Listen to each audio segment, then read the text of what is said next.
Hello friends, welcome to Mathmate. जैसे कि मैंने आपको कल के वीडियो में वेस्ट बंगाल पुलिस के कांस्टेबल पोस्ट के लिए हुए एग्ज़ाम 2018 का मैथ्स का पोर्शन में से 10 क्वेश्चंस का सोल्व किया, तो आज बढ़ते हैं हम लोग 10 क्वेश्चंस को लेकर, और कल हम लोग और 10 क्वेश्चंस लेंगे तो 30 क्वेश्चंस पूरे हो जाएंगे और हम उन 2019 और 2017 की ओर के क्वेश्चन का सोल्व करेंगे। तो चलिए बढ़ते हैं क्वेश्चन की ओर। जैसे कि हमें यह क्वेश्चन दिया गया है कितने के बराबर में है, तो अगर हम इसे 0.00064 लिखते हैं तो पहले हमें इसका स्क्वायर रूट ढूंढना है, जो कि होता है दोस्तों 0.008। ये मैंने आपको कल भी इसका रूट निकालना सिखाया था दोस्तों, और ये रहेगा क्यूब रूट, और ये होता है दोस्तों हमारा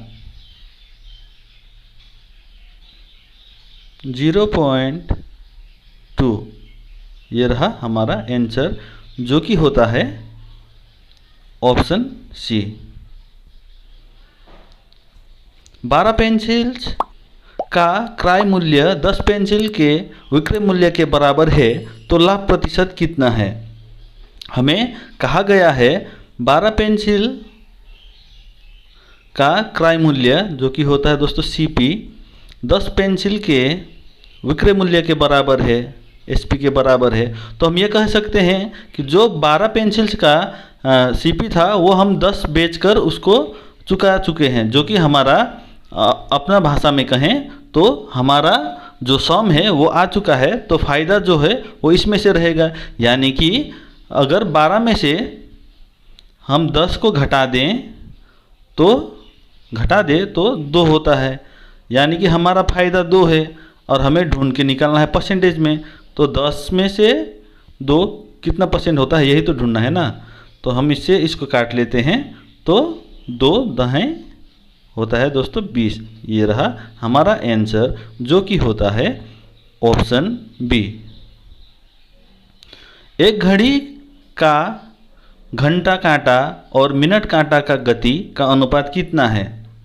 जैसे कि हमें पता है एक घड़ी का घंटा कांटा 1 घंटे में 5 मिनट का दूरी तय करता है, और जो मिनट कांटा है वह 1 घंटे में दूरी करता है दोस्तों 60 मिनट का। ये रहा इन लोगों का स्पीड, यानी कि इनका गति। तो हमें निकालना रेशियो में है, अनुपात में, तो इसको हम लोग बीच में इस्टू देते हैं, और जो कट के बचेगा वही होगा हमारा आंसर, यानी कि 1:12 हमारा आंसर है, जो कि है ऑप्शन सी।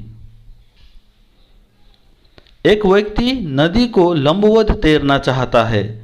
स्थिर पानी में नदी तैरने में 4 मिनट और धारा के विरुद्ध 5 मिनट लगता है। यदि नदी की चौड़ाई 100 मीटर हो तो धारा का गति क्या है। जैसे कि हमें मालूम है धारा की गति को हमें ढूंढने में अप स्ट्रीम और डाउन स्ट्रीम का स्पीड पता होना आवश्यक होता है। तो हम पहले डाउन स्ट्रीम और अप स्ट्रीम का स्पीड निकाल लेते हैं, जो कि होगा दोस्तों स्थिर पानी, यानी कि बोट का स्पीड होगा, स्पीड ऑफ बोर्ड होगा दोस्तों। स्थिर पानी में लगता है 4 मिनट 100 मीटर को तैरने में, यानी कि 25 मीटर पर मिनट। और यहाँ पे हमें कहा गया है धारा के विरुद्ध, यानी कि अप स्ट्रीम 5 मिनट लगता है, यानी कि 20 मीटर पर मिनट। हमें अभी बोट का स्पीड और अप स्ट्रीम स्पीड मिला है। जैसे कि हमें यह भी मालूम है कि अप स्ट्रीम वह होता है जो बोट के स्पीड में से धारा का स्पीड घटा हो, और हमें यहाँ पे मिला है बोट का स्पीड है 25 मीटर पर मिनट और अप स्ट्रीम है 20, यानी कि घटा होगा। जो बोट का स्पीड है उसमें से स्ट्रीम का स्पीड घटा होगा, तभी तो ये 20 आया होगा। तो अगर हम लोग इस बोट का स्पीड से अप स्ट्रीम घटा दे तो जो धारा है वही तो आएगा ना दोस्तों, तो आता है 5 मीटर मिनट, और इसे हमें ढूंढना है घंटे में, तो हम लोग इसे 60 मिनट से गुना करेंगे तो आएगा हम लोगों का 300 मीटर पर मिनट। ये होता है हमारा आंसर, जो कि है ऑप्शन सी। तो आप लोगों को आवाज़ आ ही रही होगी कि बारिश स्टार्ट हो चुकी है, लेकिन हम लोग ध्यान देते हैं अपने क्वेश्चन की ओर और सोल्व पे ध्यान दीजिए दोस्तों। एक टंकी 5 घंटे में भर जाता है, लेकिन टंकी में छेद के कारण भरने में 6 घंटा लगा। उस छेद से भरा हुआ टंकी कितने समय में खाली होगा? जैसे कि हमें कहा गया है एक टंकी है जो कि भरता है 5 घंटे में, और उसमें छेद होने के कारण, तो छेद को मान लेते हैं हम लोग x, क्योंकि उसकी कैपेसिटी हमको नहीं मालूम, और जो टंकी है वो तो एक ही है, तो अब ये जुड़ेगा क्योंकि ये जो लगा हुआ समय था उसी में से तो x होगा ना दोस्तों। तो अब इसमें उसी एक टंकी को भरने में समय लग रहा है 6 घंटा। तो अभी हमें ये जो x है जो कि छेद है हमारा, उसका कैपेसिटी नहीं मालूम, तो हम लोगों को ढूंढना यही है कि x बराबर क्या होगा। तो हम लोग पहले इसको 1/x लिखते हैं, क्योंकि हम लोगों को ढूंढना x है, और इक्वल्स टू देते हैं इसको, और यहाँ पे हम लोग 1/6 लिख लेते हैं जो कि है ये, और ये यहाँ पे आपका साइन प्लस का है जो कि बराबर से दूसरी साइड में आ रहा है, तो होगा -1/5। और अब हम लोगों को करना है 6 और 5 का एलसीएम जो कि होगा 30, और 6 से 35 टाइम्स में, और यहाँ पे साइन है माइनस का तो माइनस ही रहेगा, और 5 से 30 होता है दोस्तों 6 टाइम्स में, और यहाँ पे है 1/6 इक्वल्स टू, और अब हम लोगों को 1/6 इक्वल्स टू 6 में से 5 घटेगा तो आएगा 1, और यहाँ पे आया 30, और अब हम लोगों को कर देना है इस प्रकार से क्रॉस मल्टीप्लाई। तो हम लोग देखते हैं दोस्तों x इक्वल्स टू आता है 30, जो कि है हम लोगों का आंसर, और है हमारा ऑप्शन बी। तो जैसे कि हम क्वेश्चन को देख सकते हैं ये, और हमें पूछा गया है कि कितने के बराबर में है, तो हम इस क्वेश्चन को according to board maths solve करेंगे। और जैसे हमें मालूम भी है कि को का साइन होता है गुने का, जो कि हम बोर्ड मास में पढ़ते हैं, इंग्लिश में होता है ऑफ, और यहाँ पे हम लोग इसको जब मल्टीप्लाई कर देंगे तो 1 1 = 1, 2 2 = 4, और यहाँ पे भी हम लोग देखते हैं 1 1 = 1, 2 2 = 4 होता है। और जब हम लोग अब इस क्वेश्चन को इस प्रकार से सजाएंगे, जैसे कि 1/2, और यहाँ पे हम लोगों का है डिवाइड 1/4, और यहाँ पे बट्टे में है 1/2 प्लस 1/4। जब अब हम लोग इसको इस प्रकार से लिखेंगे 1/2, और इसको हम लोग जब साइन को मल्टीप्लाई में चेंज करेंगे तो ये अंश हर आपस में बदल जाएंगे, तो होगा 4/1, और यहाँ पे इन दोनों का एलसीएम होगा जो कि होता है 4, और 2 से 4 जाता है 2 बार में, और 4 से 4 होता है एक ही बार में। इसको हम लोग काट लेते हैं तो होगा 2 बाई होता है 1, तो हम लोग उसको अब लिखेंगे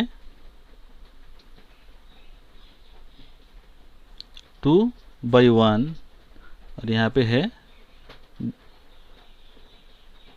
बट्टा, ये 2 जुड़ेगा तो होगा 3, और ये आया 4।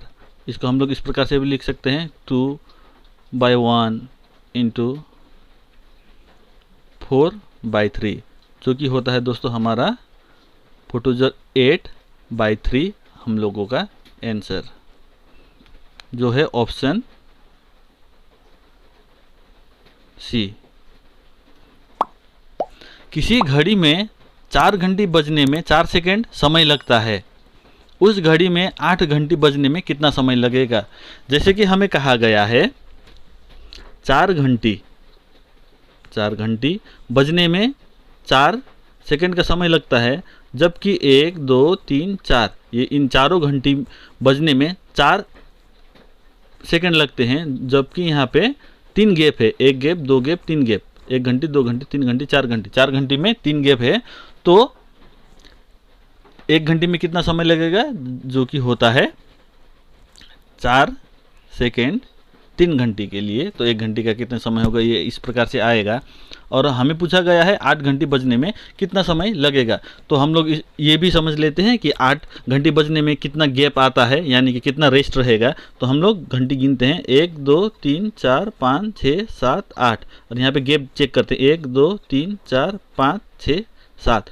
तो यहाँ पे हम लोग ने समझ लिया, यहाँ पे 7 गैप है। अब हम लोगों को इसको सॉल्व करना है, तो आंसर आएगा। हमें इसको इस प्रकार से सॉल्व करना है। 7 4 होता है दोस्तों 28, और 3 से डिवाइड करना है, तो 9 बार में होगा 27, 28/3। ये आया हम लोगों का आंसर, जो कि है ऑप्शन बी। 5 अंक का सबसे बड़ा संख्या कौन सा है जो 315 से विभाज्य है, यानी कि डिविजिबल है। तो हमें मालूम है 5 अंकों का सबसे बड़ा नंबर होता है, यानी कि संख्या होता है 5 × 9 9999, और इसे हमें 315 से विभाज्य ढूंढना है। तो हम लोग इसको 315 से भाग कर देंगे, जो आएगा 3 बार में होगा 945। तो आता है दोस्तों यहाँ पे 54, और जब हम लोग ये दो 9 को उतार लेते हैं तो एक बार में होगा दोस्तों 315, जो कि घटने पर आएगा 234, और इस 9 को यहाँ पे जोड़ लेंगे, यानी कि उतार लेंगे। 7 टाइम्स में होता है 2205। अब हम लोग जब इसको इससे घटाएंगे तो आता है 9 में 5 घटेगा आएगा 4, 4 में 0 घटेगा आएगा 4, और 3 में से 2 घटेगा तो आएगा 1। तो हमें ये पता चला, अगर हम लोग 5 × 9 में 144 घटा लेंगे, 1 2 3 4 5 में 144 घटा लेते हैं, तो हम लोगों का 1 नंबर आएगा, जो कि है 99855 होता है हमारा आंसर, जो कि है हमारा ऑप्शन डी। एक थैली में 1 रुपये 50 पैसे और 25 पैसे के सिक्के 2:3:5 के अनुपात में है, उनके मूल्य का अनुपात कितना है। जैसे कि हमें कहा गया है 1 रुपये 50 पैसे और 25 पैसे। पहले हमें यह देखना है कि ये 2 पैसे में है, जबकि 1 रुपये है, तो इसको भी हम लोग पैसे में कन्वर्ट कर लेते हैं। अब हम लोग रेशियो देखते हैं, जो कि है 2:3:5 और 5 के अनुपात में। अब हमें इनके मूल्य को गुना कर लेना है, जो कि हमारा रेशियो में आएगा। हम देखते हैं यहाँ पे 2 से 100 को गुना करने पर 200, 50 को 3 से गुना करने पर 150, और 25 को 5 से गुने करने पर 125। अब हम लोगों को अगर ये कटता है तो काटना है दोस्तों, और ना कटे तो यही होगा हमारा आंसर। लेकिन हम लोग देख रहे हैं ये कटेगा 25 से 8 बार में, 25 से 6 बार में, और 25 से 5 बार में। अब ये पॉसिबल नहीं है कि ये कटे, इसके लिए यही होगा हमारा आंसर 8:6:5, जो कि है दोस्तों ऑप्शन सी। कुछ रुपए साधारण ब्याज पर उधार लिया गया, 2 वर्षों में 720 और साथ ही 5 वर्षों में 1020 मिश्र धन हुआ, तो प्रत्येक वर्ष ब्याज दर क्या है। तो इस क्वेश्चन को हमें ध्यान से देखना है दोस्तों। हमें यहाँ पे कहा गया है 2 वर्षों में 720 और साथ ही 5 वर्षों में, यानी कि 7वां वर्ष में होगा 1020। तो हम लोग यहाँ पे देखते हैं 7वां वर्ष में होगा 1020, जबकि दूसरे वर्ष में है 720। जब हम लोग ये पूरा इक्वेशन को घटाते हैं, यानी कि सॉल्व करते हैं, तो देखिए यहाँ पे आएगा 5 वर्षों के लिए 300। तो 1 वर्ष का कितना होगा दोस्तों, 1 वर्ष के लिए होगा आपका 60। 1 वर्ष का जो ब्याज है वो होगा 60, और हमें यहाँ पे 2 वर्षों के लिए कितना होता है 720। तो अब हम लोग यहाँ पे 2 वर्षों में होगा 120। तो जब 2 वर्षों का ब्याज 720 में से, ये जो 2 वर्षों का ब्याज है, 1 वर्ष का 60 होता है तो 2 वर्ष का 120 होगा। तो ये जो 2 वर्षों का ब्याज है, 2 वर्षों का ब्याज 120, इसको घटा लेंगे तो हम लोगों का प्रिंसिपल आएगा, जो कि होता है 600। अगर 600 हम लोगों का प्रिंसिपल है और ब्याज 60 है, तो अब हम लोग को रेट फाइंड आउट करना है। 600 का 60 कितना प्रतिशत, जो कि है 10, ये होता है हम लोगों का आंसर, और जो कि है ऑप्शन बी। वीडियो को पूरा देखने के लिए थैंक यू दोस्तों, और इसी प्रकार से सपोर्ट करते रहिएगा। जैसे कि मैं देख रहा हूँ काफ़ी लोगों को यह प्रीवियस ईयर क्वेश्चन का सॉल्व पसंद आ रहा है। कुछ लोगों ने कहा है एक्सरसाइज का भी प्रीवियस ईयर क्वेश्चन डालिए या फिर वार्डर कांस्टेबल का भी डालिए, तो ये सब आपको मिलेंगे दोस्तों। जितना जल्दी हो सके मैं आप लोगों को यह इस प्रकार की वीडियोस और भी प्रोवाइड करता रहूँगा। और इसमें से जो क्वेश्चंस 10 बचे हैं उसका वीडियो कल आएगा इसी समय पर। तो बने रहने के लिए लाइक, शेयर और सब्सक्राइब करना ना भूलें, और अपने दोस्तों से शेयर भी करिएगा दोस्तों। Thank you very much.